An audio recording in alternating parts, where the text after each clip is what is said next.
What is up, everyone? It's Quinn here, back with another video. And since I've already wrapped up all my positional rankings, so went through running backs, wide receivers, quarterbacks, and tight ends, I thought I would just go through and talk about my top 24 overall players.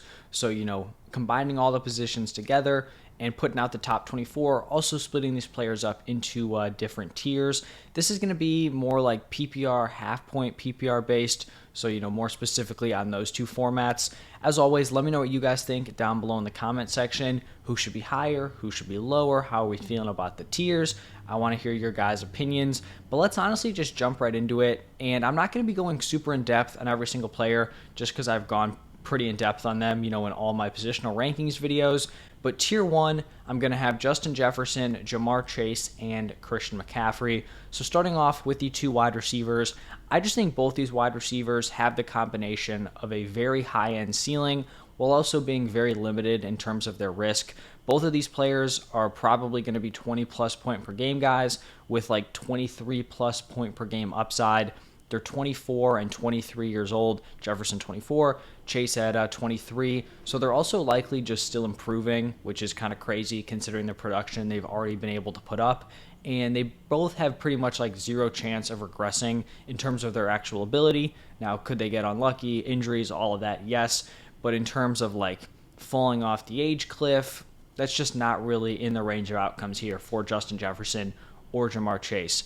I do have Christian McCaffrey here up in this top tier. For Christian McCaffrey, in my opinion, he's going to be the best running back option there is out there. Even though he did have some tough splits, in games where he was sharing the backfield with Elijah Mitchell, I still view him as a top 3 player. And if Mitchell wasn't there, he's kind of getting docked already. If Elijah Mitchell is not in that backfield, you could make a very strong argument for Christian McCaffrey being the running back one or the overall player, like the 101 in terms of drafts. So I think that Elijah Mitchell factor is kind of already thrown in here. It's baked into this current ranking, and I just don't think there's any current running back that can match the ceiling of Christian McCaffrey. So that's why I have him as a tier 1 option. Now my tier 2 is just going to be 2 players. It's going to be Cooper Kupp and Tyreek Hill. I feel like both these guys have similar ceilings to Justin Jefferson and Jamar Chase, but I feel like each guy just carries a little bit more risk. For Cooper Kupp, 30 years old, coming off a season-ending ankle injury, and then Tyreek Hill, 29 years old, and then now has some legal issues popping up. Like I've said in other videos, I'm not expecting these guys to fall off, but there's just a little extra risk that's baked in there, whereas you don't have the same concern for Jefferson or Chase. But I think if both, don't regress as players, stay healthy, they're both in great shape for another 20-plus point per game season. Now, my tier 3 is going to be Bijan Robinson, Austin Eckler, Stephon Diggs, and Travis Kelce. So we're going to be fitting 3 different positions into this tier. Starting off with the running backs, I just view both Bijan and Eckler as high-end RB1 options. I know a lot of people are probably going to prefer Eckler. I'm fine with it. That's why I have those dudes in the same tier. I feel like Stephon Diggs is a really nice bridge between the wide receivers I've already talked about. So I do think he's a step below the Tyreek Hills, the Cooper Kupps, but I also think he's a step above the wide receivers I'm going to be talking about in the next tier. And then for Kelce, I think he's an interesting guy to rank.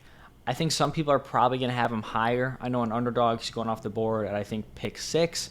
I think he's in that same range on other platforms. And the thing with Kelce is that if he replicates his season last year or his 2020 season, he'll end up being a value at pick 9. I definitely understand that. I just don't know how great I feel about drafting a guy who's going to be turning 34 during the season, because it's inevitable that a fall off is going to happen. And if I'm holding that bag at pick 6 or pick 7, that could just really tank your fantasy ceiling. So I'm a little bit lower probably than consensus. The age is a little bit concerning. However, if he does stay healthy, he's the same guy, then he will probably end up being a value here at pick 9. Now shifting into tier 4, going to be a little bit larger of a tier. Got Amon-Ra, CeeDee Lamb, Devontae Adams, Jonathan Taylor, Saquon Barkley, and A.J. Brown. So some of my later round 1 guys, early round 2, got 4 wide receivers, 2 running backs. I just like a lot of these wide receivers as mid-tier wide receiver 1 options. The most kind of, standout guy here is probably Amon-Ra. I'm going to be much higher on Amon-Ra than consensus. I don't think you're going to have to actually draft him here. He'll probably be someone you can get in the early second round, but that's where I view him in relation to these other wide receivers. Lamb, Adams, you're getting these dudes at like late round 1-2 turn. I think the value's there. Same thing with Jonathan Taylor, Saquon Barkley. Now, obviously, these rankings are going to shift up a little bit based on what platform you're playing on. Like, if everyone in your league is going to just spam running backs and, like, all the top guys are going to be gone within the first, like, 20 picks, then maybe you want to get your guy early on in round 1. Maybe you draft an Eckler or a Bijan early on, or you push Taylor or Saquon into the first round. Like, I understand there's going to be variance here. Trying to find a middle ground. So JT, Saquon, like these guys, like 1-2 turn, early second round. And then A.J. Brown in the like early to mid second round for me. I think JT and Saquon are solid bridges between like the CMC, Bijan, Eckler group, and then the huge next tier of running backs that I'm going to be talking about. And starting off that tier 5, going to be the final tier, very large tier. Garrett Wilson, Jalen Waddle, Nick Chubb, Tony Pollard, Breece Hall, Josh Jacobs, Derrick Henry, Ramondre Stevenson, and Mark Andrews. So we're going to be starting it off with 2 solid back-end wide receiver ones, and there's going to be no other wide receivers in my top 24 after those guys. I just think Garrett Wilson and Jalen Waddle carry significantly higher ceilings than the other running backs who like just missed the top 24. So Olave, Higgins, Devonta Smith. I just think the ceiling of a Garrett Wilson and Jalen Waddle, I think it just trumps that of those other guys. And then we just have this massive tier of running backs. This was, I think, the tier 3 of running backs I talked about in my running back rankings video. So if you want to go more in depth on those guys, go take a look at that one. I just think these guys can be ordered in a variety of different ways. I think the value on pretty much any of these running backs that you're getting like late second round is going to be a nice pick. You're getting Josh Jacobs, Derrick Henry late round 2, Ramondre late round 2, Breece, Pollard, even Chubb. I don't think Chubb's going to go there, but any of those other guys, you're getting them late round 2. I do like the value. I think all these running backs have a pathway to have high-end running back 1 finishes. And then to wrap up the top 24, this is where I have Mark Andrews. I'm very high on this Ravens offense. I like shooting for an elite upside tight end. Andrews has already flashed that ceiling at 17.7 points per game in 2021.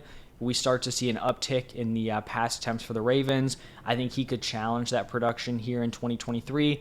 And then just some honorable mentions. I already kind of talked about the wide receivers, Olave, Higgins, Smith. I like them as early round 3 options. I just don't think they have the ceiling to rationalize me picking them over these running backs or a high upside tight end in Mark Andrews, but they're right on the outside looking in.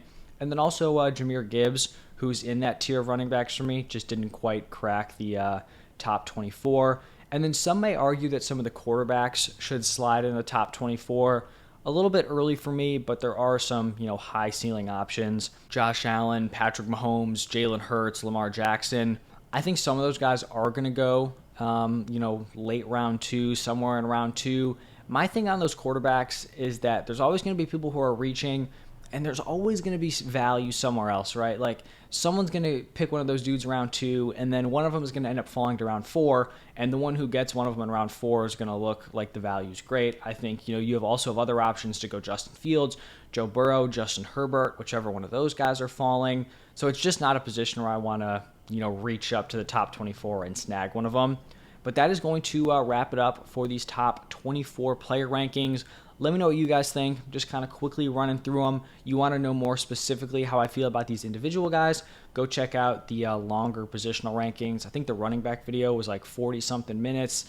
Wide receivers, I think 30+. Quarterbacks, tight ends, solid length. So went more in depth there. As always, thank you all for stopping by, and I will see you in the next one.